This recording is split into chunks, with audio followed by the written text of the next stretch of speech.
Hello students, this is Shaheen and in this particular lecture video we are going to discuss another topic of BCom program और honors और ये जो topic है that is related to principle of marketing जिसके अंदर हम लोगों ने प्रीवियस लेक्चर्स में डिस्कस किया है काफ़ी सारे कॉन्सेप्ट।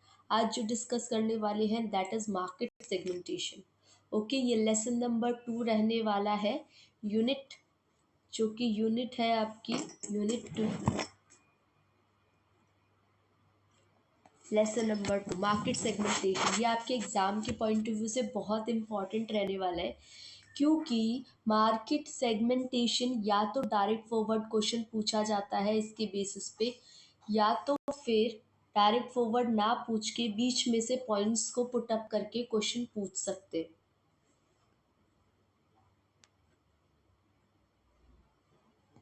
ठीक है।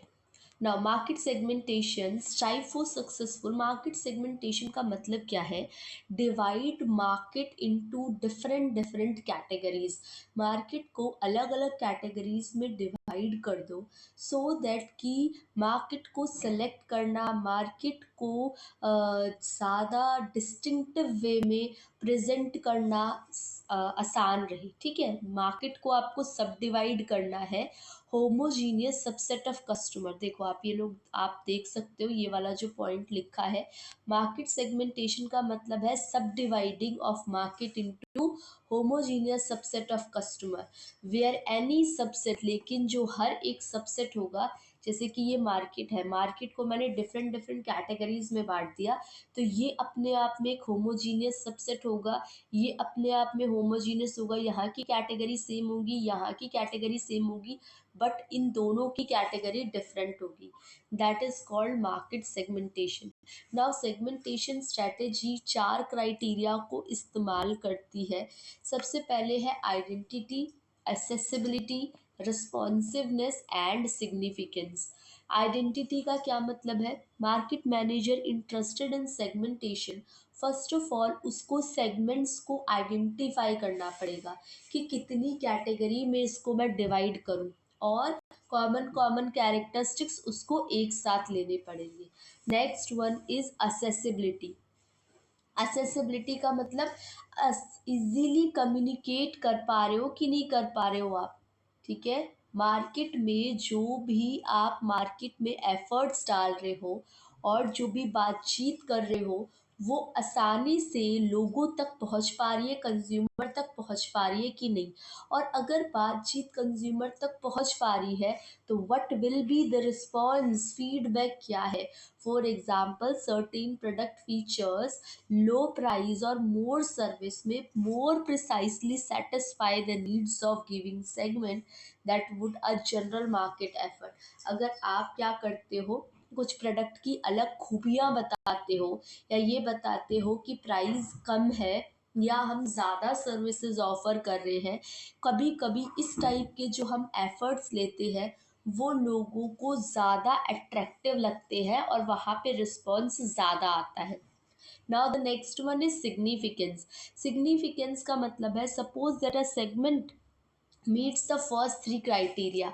कोई भी एक सेगमेंट को हमने पहले पहचाना, होमोजीनियस सबसेट्स बनाए, देन हमने ये देखा कि हम आसानी से उसके साथ कम्युनिकेट कर पा रहे हैं कि नहीं, then what will be the response. उसके बाद जब इन तीनों कैटेगरीज को हम लोग डिवाइड कर देते हैं तो लास्ट में जो इम्पोर्टेंट पॉइंट बचता है वो ये बचता है कि इज इट रियली सिग्निफिकेंट, क्या ये सच में ज़रूरी है। The segment must possess sufficient buying power. जो पर्टिकुलर सेगमेंट की मैं बात कर रही हूँ, चाहे वो segmentation on the basis of demographic segmentation हुआ हो या बिहेवियरल सेगमेंटेशन हुआ हो, तो क्या उस पर्टिकुलर सेगमेंट के पास इतनी बाइंग पावर है, क्या इतनी इच्छा है, क्या वो चाहते हैं अपनी ऑर्गेनाइजेशन के ऑब्जेक्टिव को फुलफिल करना। तो ये सिग्निफिकेंस है। तो 4 कौन कौन सी कैटेगरी हो गई?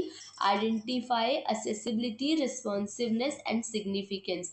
ये 4 क्राइटेरिया है जिसमें सेगमेंटेशन डिवाइड होता है। नाउ सेगमेंटेशन के क्या फ़ायदे हैं?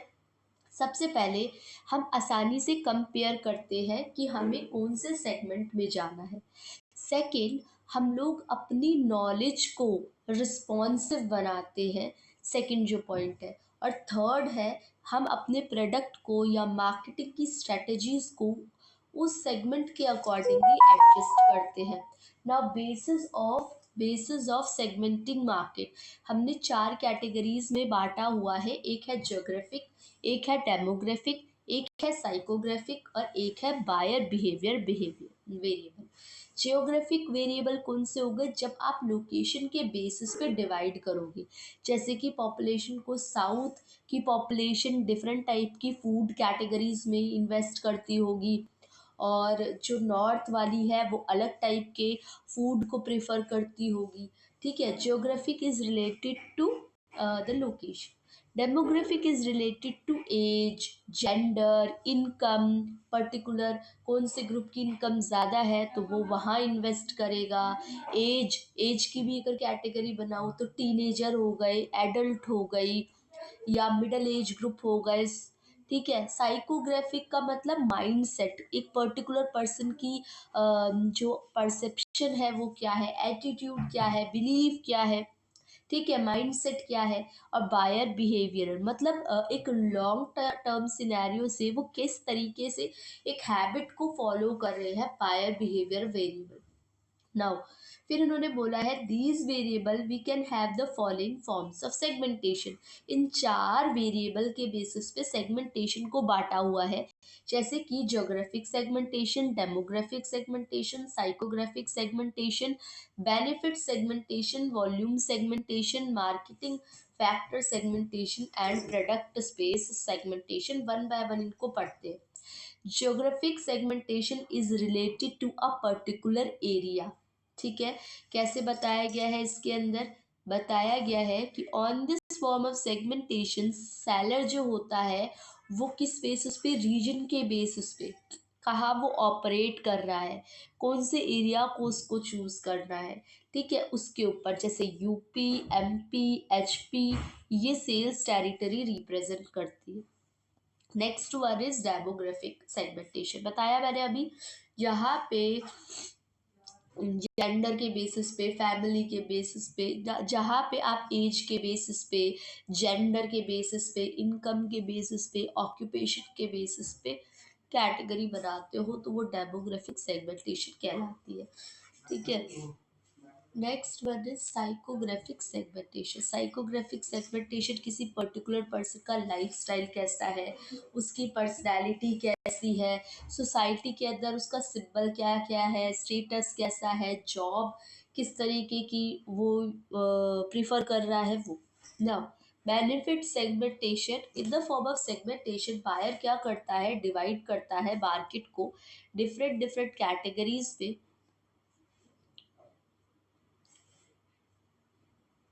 अ sample of consumer are viewed, और फिर उसके बेसिस पे एक सैंपल को सिलेक्ट करता है। जैसे कि टूथपेस्ट का एग्जांपल ले लो। For example there are customer who seek decay prevention, bright teeth चाहिए, टेस्ट भी सही होना चाहिए, लो प्राइस होने चाहिए। तो idea behind benefit segmentation is very simple. The company can choose the benefit it want to emphasise. तो जो मार्केट के अंदर लोगों को जाना है उसके ऊपर वो इम्फेसाइज कर पाएगी।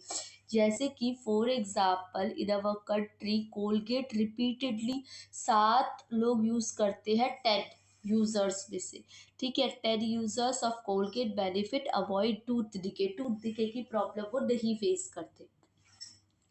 Next one is volume segmentation. In this form of segmentation seller क्या करता है, डिस्टिंग्विश करता है heavy, medium, light and non user of his product. मतलब बहुत ज़्यादा यूज़ कर रहा है आपका प्रोडक्ट, या एक लिमिटेड मतलब एक नॉर्मल अमाउंट में कर रहा है, या बहुत कम कर रहा है, या ना के बराबर कर रहा है, वॉल्यूम के बेसिस पे। देन ही एक्सेप्ट, वो उस चीज़ को अपनाता है, एक्सेप्ट करता है।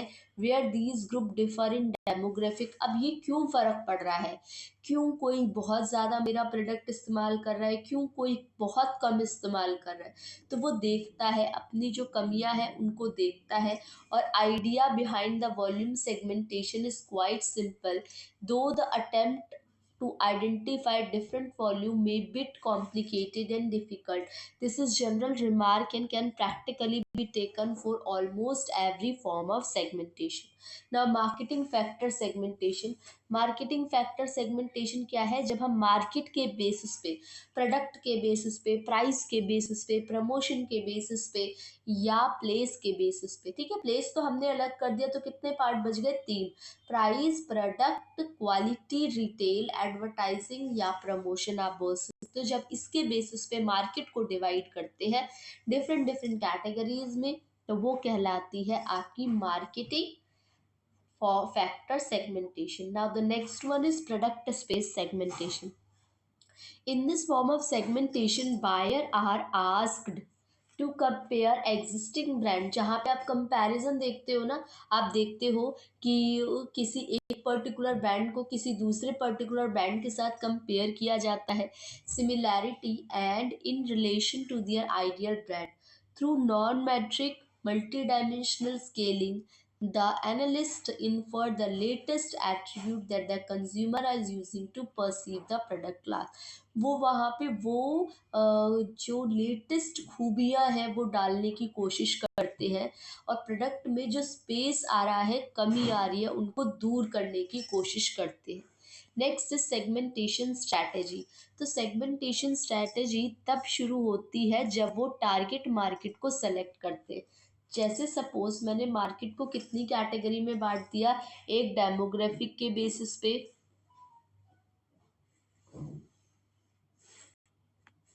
एक डेमोग्राफी के बेसिस पे, एक बांटा है मैंने बिहेवियरल बेसिस पे, एक मैंने साइकोग्राफिक बेसिस पे, एक मैंने ज्योग्राफी के बेसिस पे। अब मैं इनमें से मैं स्टार्ट करूंगी कि मुझे कौन सी मार्केट में जाना है। जैसे सपोज मैं डेमोग्राफी के बेसिस पे मार्केट में एंटर करती हूँ, तो सबसे पहले मैंने क्या किया? मार्केट को सेलेक्ट किया। The term target market refers to दो सेगमेंट जिसके ऊपर आपको एफर्ट्स डालना है। This involve matching the characteristics. इसमें सेगमेंट और मार्केट ऑर्गेनाइजेशन दोनों इन्वॉल्व होगी। सबसे पहले सेगमेंट डेलिनेशन होता है, जहाँ पे अपनी वांट और डिज़ायर आप सेलेक्ट करते हो, एस्टिमेट करते हो। उसके बाद टारगेट मार्केट सेलेक्ट करते हो। टारगेट मार्केट में want, buying power, competition environment और objective constraint alternatives. Next is marketing programme formulation. फिर आप मार्केटिंग मिक्स को देखते हो, इंटीग्रेशन करते हो और इम्प्लीमेंट करते हो, implementation and control. Now alternative strategies toward markets segmentation. और क्या क्या तरीके हो सकते हैं मार्केट को डिवाइड करने के या मार्केट को अलग अलग सब डिवीजन के? तो अगर मैं बात करूं सबसे पहले अनडिफरेंशिएटेड मार्केटिंग। अनडिफरेंशिएटेड मार्केटिंग का मतलब है जहाँ पे आप मार्केट की अलग अलग कैटेगरीज डिफरेंट बेसिस पे नहीं बांट सकते। Under this category the firm choose not to recognise the different demand curve. यहाँ पे अलग अलग डिमांड कर्व नहीं बनते, एक एग्रीगेट बेसिस पे काम होता है, जहाँ पे आप कहते हो कि मार्केट अलग नहीं है, मार्केट एक ही है और the needs of people rather than what is different. Example Coca Cola and cigarette. जहाँ पे हम ये मान के चलते हैं कि मार्केट एक है, मार्केट अलग अलग नहीं है। डिफरेंशिएटेड मार्केट जहाँ पे आप मार्केट को अलग अलग कैटेगरीज में बांटते हो और सेगमेंटेशन करते हो। Under this category a firm decide to operate in several or all segment of the market. मतलब जहाँ पे आप डिफरेंट डिफरेंट कैटेगरीज में एंटर करने की कोशिश कर रहे हो, तो वो डिफरेंशिएटेड मार्केट आ गई। और जहाँ पे आप एक ओवरऑल वैल्यू लेके चल रहे हो कि पूरी मार्केट एक है, देयर इज नो डिफरेंस, तो वो वाली कौन सी मार्केट हो गई? Undifferentiated market. नाउ एग्जांपल के लिए जनरल मोटर्स यूएसए ऑफर कर रही है product and market variation the firm hope to obtain. और वो ये देख रही है कि मार्केट के अंदर डिफरेंट डिफरेंट हायर सेल्स हो सकती है। टुडे सिगरेट को मैन्युफैक्चर किया जाता है लेंथ फिल्टर टाइप्स के हिसाब से। The consumer often has the option of buying his favourite brand, filtered और अनफिल्टर्ड, लॉन्ग और शॉर्ट, मतलब कैटेगरीज बना दी इसकी भी।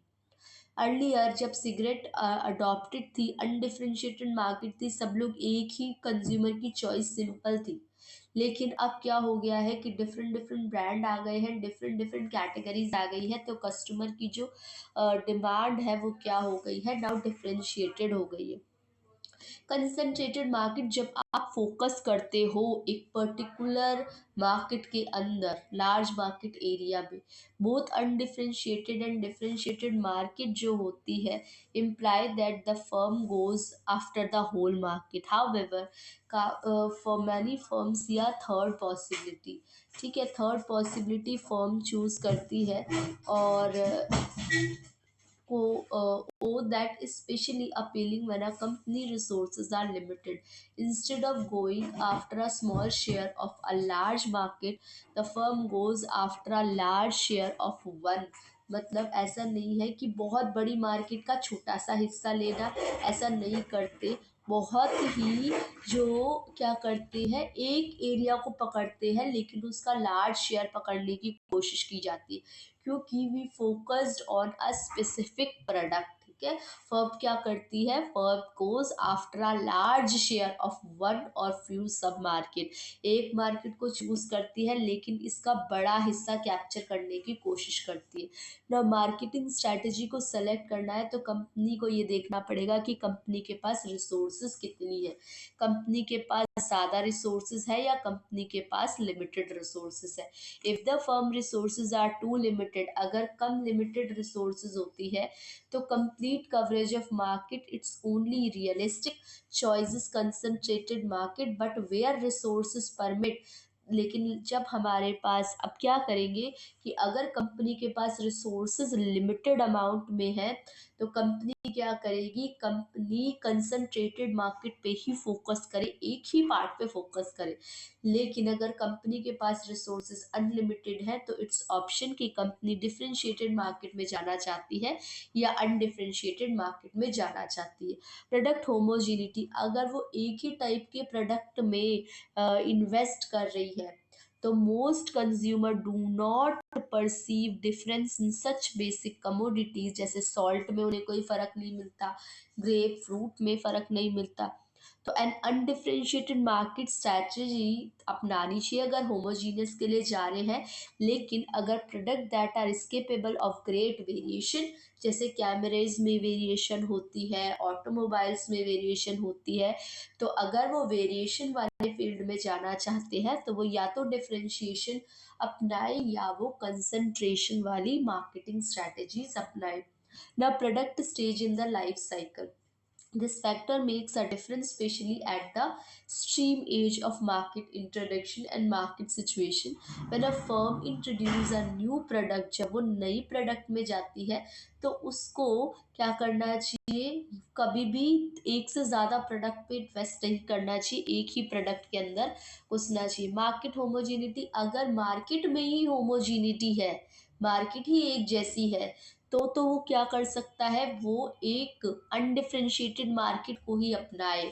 लेकिन जब हेट्रोजीनियस मार्केट है तो वो डिफरेंशिएटेड मार्केट या कंसंट्रेटेड मार्केट को अपना सकता है।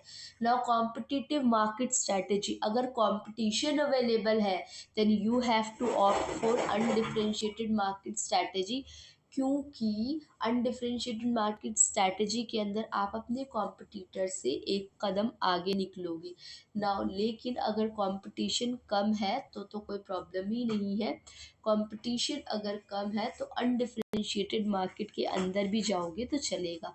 Now what is the conclusion of this whole chapter, the conclusion of foregoing discussion is that no particular strategy, कोई भी स्ट्रैटेजी पर्टिकुलर किसी भी चीज़ के लिए, ऐसे नहीं मैं बोल सकती कि ओवरऑल ये वाली स्ट्रैटेजी अच्छी है, किसी एक पर्टिकुलर सर्कमस्टांसिस में कोई स्ट्रैटेजी अच्छी होती है और किसी पर्टिकुलर सर्कमस्टांसिस में कोई स्ट्रैटेजी अच्छी होती है। नाउ लेसन नंबर 3 जो है यूनिट नंबर 2 का, हम नेक्स्ट क्लास के अंदर करेंगे। ठीक है, तो आप लोगों का काम क्या है, चैनल को सब्सक्राइब करना, जैसे कि आप लोग करते हो, आई न्यू दैट। चैनल को सब्सक्राइब करना, लाइक करना, वीडियो को ज़्यादा से ज़्यादा शेयर करना, जो आप लोग कर रहे हो, आई न्यू दैट। तो ये सब करो, और थैंक यू, आप लोग इतना अच्छे से सपोर्ट करते हैं और लाइक करते हैं वीडियोस को। ठीक है, बाकी आप लोगों से नेक्स्ट लेक्चर वीडियो में मिलते हैं। Thank you for watching, be happy students.